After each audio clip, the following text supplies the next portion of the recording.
Сённяшняе нашае відэаапавяданне мы пачнем здалёк. Вось што адбывалася на востраве Ямайка ў Карыбскім моры ў 1504 годзе. У той час на гэтай выспе знаходзіўся Калумб са сваёй камандай.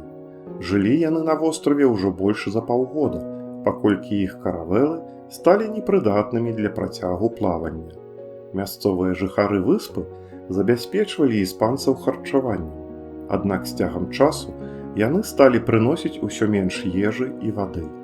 У Калумба з сабой былі астранамічныя табліцы, эфемерыды нямецкага астранома Ягана Мюллера, больш вядомага як Рэгія Монтан. З іх ён даведаўся, што 29 лютага будзе назірацца месячнае зацьменне. Гэта такая з'ява, калі месяц трапляе ў цень зямлі. Калумб паведаміў правадырам індзейцаў, што багі незадаволеныя іх паводзінамі і неўзабаве прадэманструюць ім свой гнеў. На наступны дзень пачалося зацьменне. Месяц стаў чырвоным.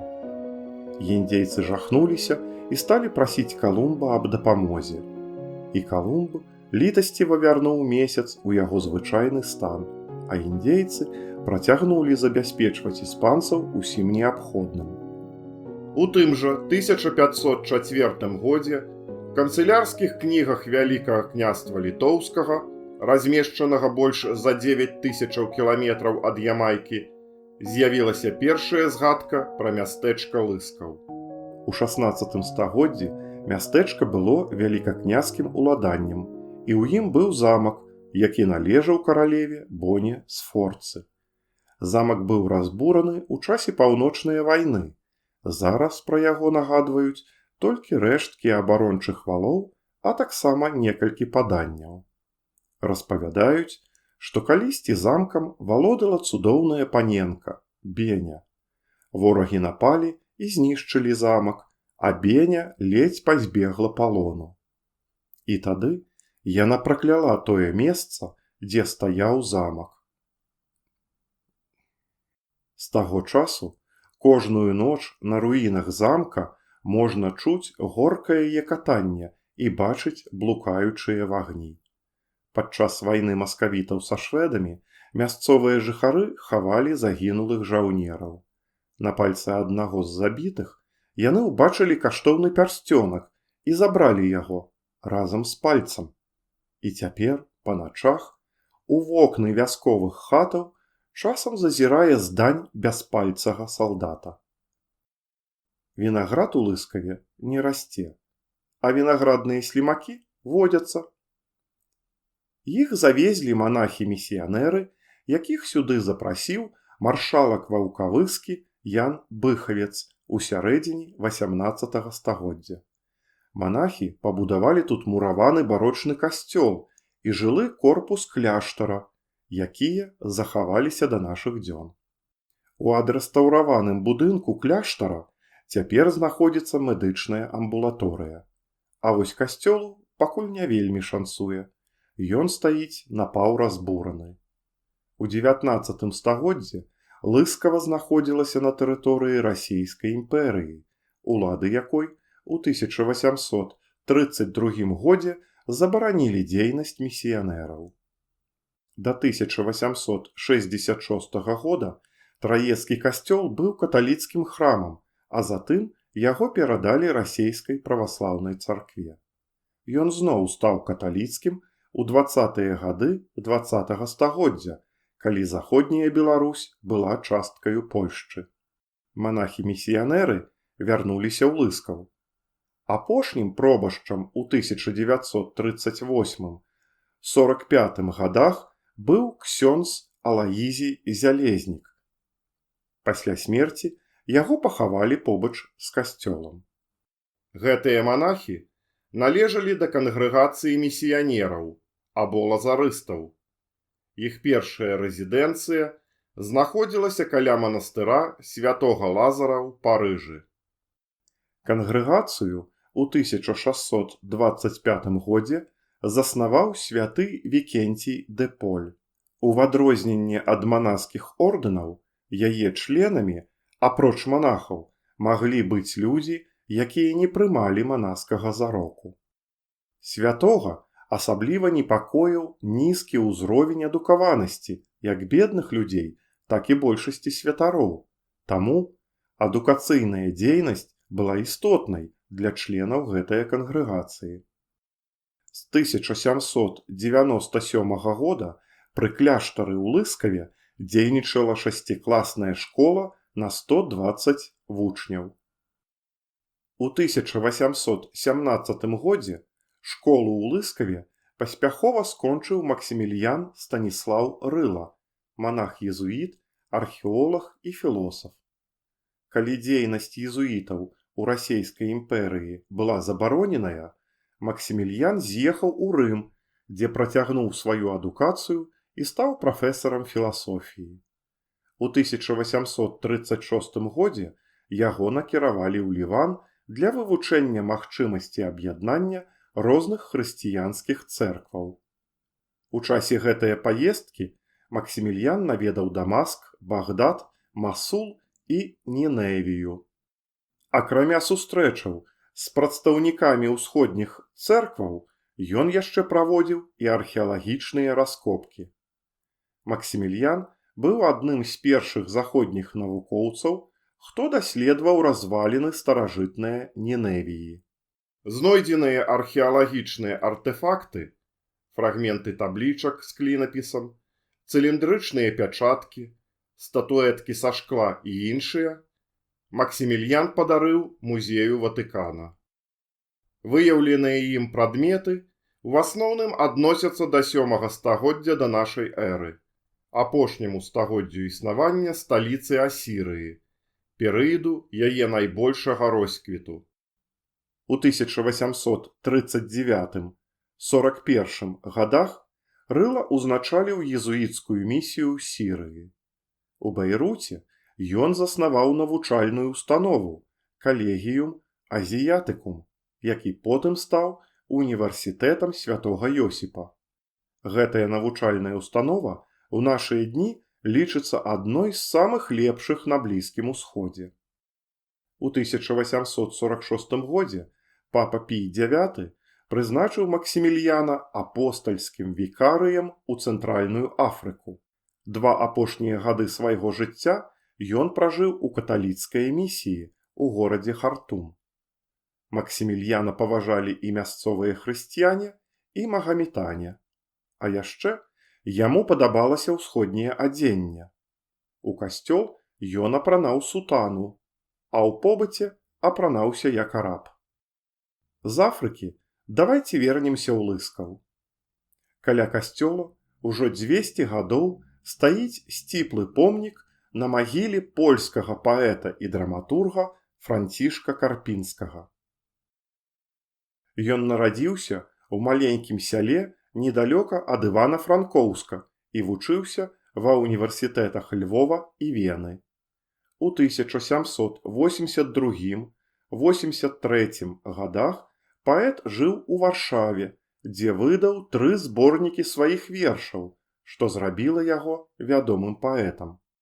Але сталічнае жыццё было для яго цяжарам, і ён вярнуўся ў родную Галіцыю, а ў 1793 годзе пераехаў у ВКЛ.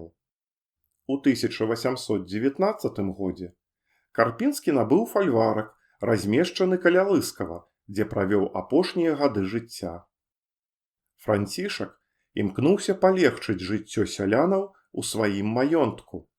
Ён адкрыў школу для мясцовых дзяцей і сам выкладаў у ёй. Карпінскі лічыцца заснавальнікам сентыменталізму ў польскай літаратуры, кірунку, які адрозніваўся залішняй чуллівасцю і ідэалізаваным адлюстраваннем людзей. Распавядаючы пра людзей, чыё жыццё было звязана з Лыскавам, нельга не згадаць пра Ігната Цэйзіка. Гэты адораны скульптар, малявальшчык і каліграф нарадзіўся ў гэтым мястэчку ў 1779 годзе. Ігнат атрымаў пачатковую адукацыю ў мясцовай школе, а затым вучыўся ў Віленскім універсітэце. Спачатку на факультэце вытанчаных мастацтваў і літаратуры, а потым на фізіка-матэматычным факультэце. Ён цікавіўся алхіміяй, філасофіяй, літаратурай і тэатрам.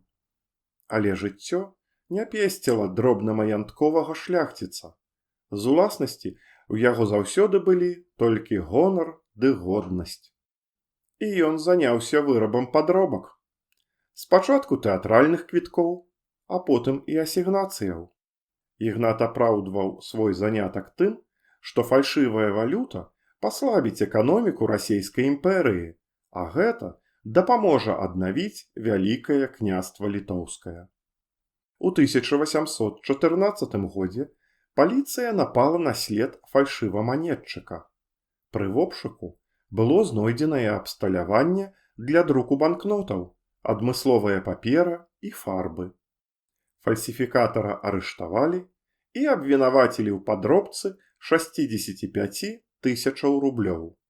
Асуджаны 5 гадоў адседзеў у Слуцкай, а потым у мінскае турмах, а ў 1819 годзе збег. Нейкі час Ігнат пражыў у Вене, а затым вярнуўся ў расійскую імперыю па падробленых дакументах. Ён размясціўся на адным з хутароў, што належалі князю Адаму Чартарыйскаму, і зноў распачаў вытворчасць фальшывых грошай. У 1821 годзе паліцыя затрымала фальшываманетчыка, але неўзабаве Ігнату зноўку ўдалося збегчы з турмы, і ён працягнуў сваю справу. Толькі ў 1828 годзе кар'еры Цэйзіка як фальшываманетчыка прыйшоў канец. Яго асудзілі і выслалі ў Табольск. Мясцовы губернатар ацаніў здольнасці Ігната як скульптара і адправіў яго працаваць на гуту.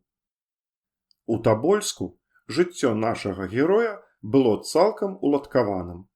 Ён набыў дом, ажаніўся, у яго нарадзілася 2 сыноў. Яго вырабы з гліны былі вядомымі і ахвотна купляліся мясцовымі жыхарамі. А ў 1846 годзе Цэйзіка зноў злавілі на падробцы і адправілі на срэбныя рудні. Аднак і тут Ігнату пашанцавала. Дзякуючы заступніцтву пакупнікоў яго вырабаў, нашага героя перавялі на пасяленне ў Верхнявудзінск.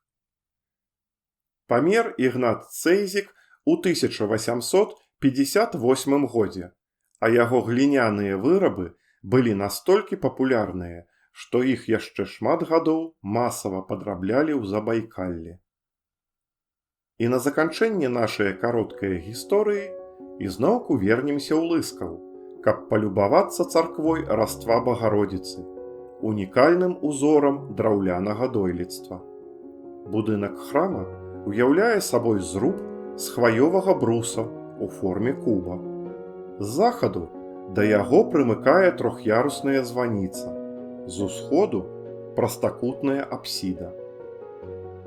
Дах упрыгожвае 8-гранны барабан з цыбулепадобным купалам і ліхтаром з макаўкай. Званіца завяршаецца высокім цыбулепадобным купалам са шпілем. Ваконныя праёмы упрыгожаныя зубчастыя ліштвай. Аўтар праекта гэтага будынка невядомы, але ў яго архітэктуры выразна заўважны ўплыў закапанскага стылю. Гэты стыль быў створаны польскім мастаком Станіславам Віткевічам. Дзяцінства Станіслава прайшло ў Сібіры, куды яго бацькоў выслалі за ўдзел у паўстанні 1863-64 гадоў. Вярнуўшыся з выгнання, Віткевіч атрымаў мастацкую адукацыю, спачатку ў Пецярбургскай, а затым у Мюнхенскай акадэміі мастацтваў. У 1886 годзе мастак апынуўся ў Закапанэ і быў зачараваны народнай архітэктураю гэтага горнага рэгіёна Польшчы. У сваіх архітэктурных праектах прыватных дамоў і культавых збудаванняў Станіслаў Віткевіч стаў спалучаць народныя элементы са стылем ар-нуво. Так нарадзіўся закапанскі стыль, прыкладам якога і з'яўляецца драўляная царква у маленькім беларускім мястэчку Лыскава.